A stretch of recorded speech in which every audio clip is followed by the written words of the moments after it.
You have our attention. You now have the floor. Передаю слово вам. Дуже дякую за честь.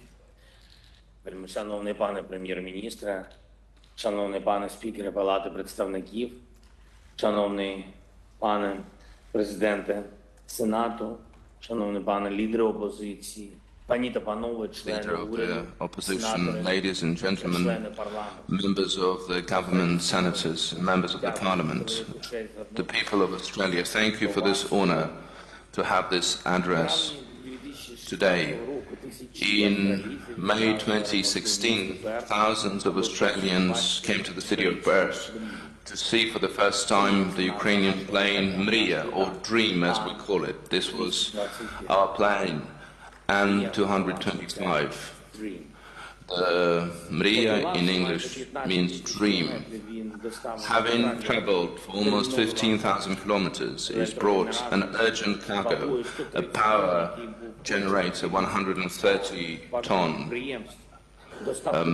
which was very important to one of your companies. If they had to wait for the shipment through the sea, it would have taken months, and Ukrainian plane has done it in a couple of days, and we have always been proud of our dream, not because it was the largest, but because it was helping people in all countries of the world, bringing food, water, equipment for humanitarian and peacekeeping missions. In 2019, after the beginning of the COVID pandemics, our dream was bringing the most urgent medical cargo, things that were saving people's lives, adults and children, all over the world, in different countries.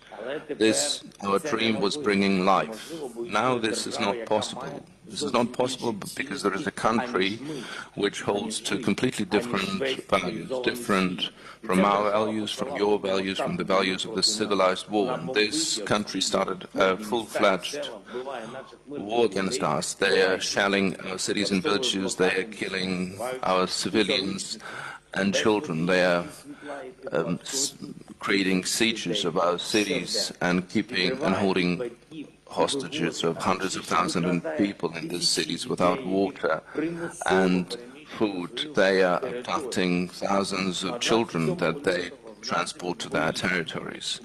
And on the 27th of February, as a result of fighting in the city of Gostomel, our plane, our dream, was destroyed. We can say that Russia destroyed our dream. No, they just burned down a plane, hardware, a shell, but not the essence, not the freedom, not the dignity, nor our independence. We know that our dream is undefeatable and undestructed, especially if we can count on the support of the free world, on your support, on your assistance. And like in the history that I just told, we needed not just in a couple of months, but we need it urgently now. Ladies and gentlemen, the people of Australia, the distance between our countries, as you said, is big. It's thousands of kilometers. We are separated by oceans, seas, and territories of dozens of other countries and time zones. But there is no such thing as distance for the brutality and chaos that Russia brought to the east of Ukraine, into the region of our Black Sea and Azov Sea, to our Ukrainian land. Whatever is happening in our region because of the Russian aggression war is destroying the lives of people, has become a real threat to your country and to your people as well, because this is the nature of the evil. It can instantly cross any distance, any barriers, destroy lives. For dozens of years there hasn't been this threat of nuclear attack as we have now, because Russian representatives, official propagandists, they are openly discussing the possibility of using nuclear weapons against those who don't want to subdue to Russian commands, and for dozens of years it has never been that a country would block the whole sea for other vessels of any country. But this is exactly what was done by Russia. Part of the Black and Azov Sea is a Dead Sea these days. Any vessel that would try to come in can simply be destroyed by the Russian Navy. More than hundreds of trade vessels under different flags have been blocked by Russia in our ports. For dozens of years, we haven't seen this in the world. For a country to start the war against a neighboring country, openly declaring their enslavement or destruction, not to leave even the name of that nation, not to have even any opportunity for this nation to live freely. The worst pages of the 20th century have been brought back by Russia already. The biggest threats of that century came back. The evil that humanity thought they had forgotten about a long time ago. But the most terrible thing, if we don't stop Russia now, if we don't hold Russia accountable, then some other countries of the world who are looking forward to the similar war against their neighbors will decide that such things are possible for them as well. The fate of the global security is decided now. No one can manage winds or precipitations. It means no one can save any part of the world from radioactive contamination which will come if nuclear weapons are used. No country in the world can theoretically not have even a theoretical possibility of blocking trade fleet and block the seas for other countries. There shouldn't be even a theoretical possibility to do so. No leader of the world can count on being unpunishable if he's thinking about a prospective war. Ladies and gentlemen, the nation of Australia, after more than a month of the full-fledged war against Russia, we can surely say that there is no only way of bringing the global security as bringing Russia to peace and silence, and responsibility and accountability for everything that Russia has done against the global security. The country which is using the nuclear blackmailing should receive the sanctions which would show that such blackmailing is destructive for the blackmailer itself. There has to be an effective toolkit to hold responsible any country which is blocking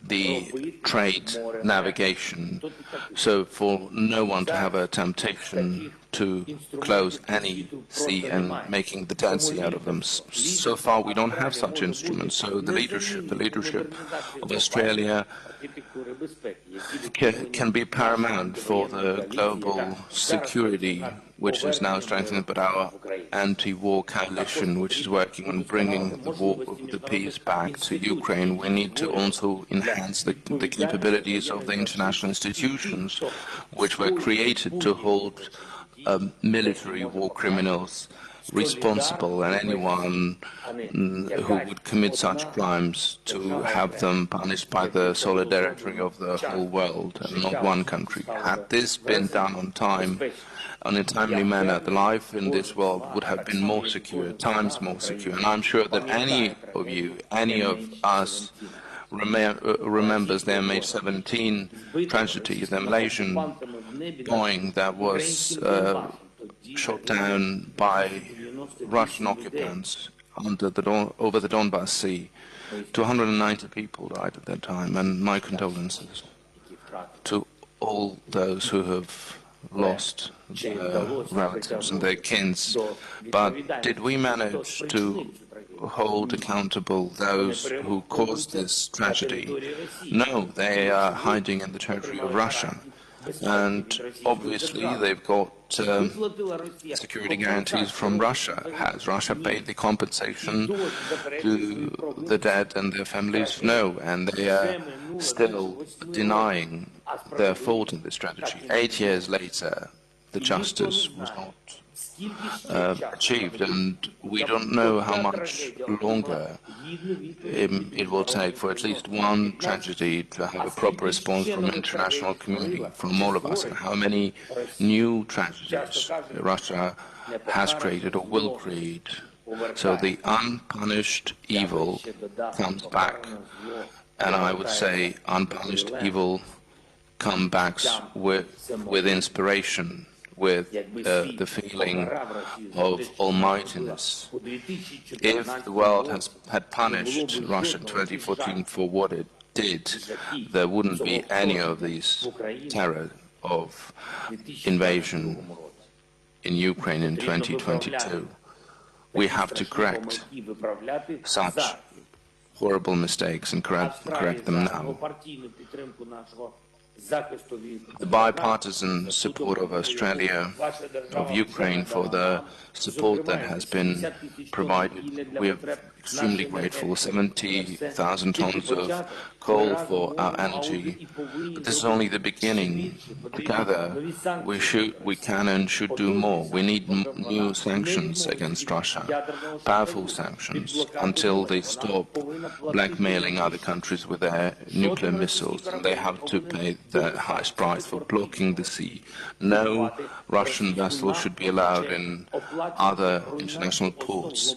Buying their oil means paying for the destruction of the global security. We have to stop any business activity of Russia. Any dollar should be spent for the destruction of the people.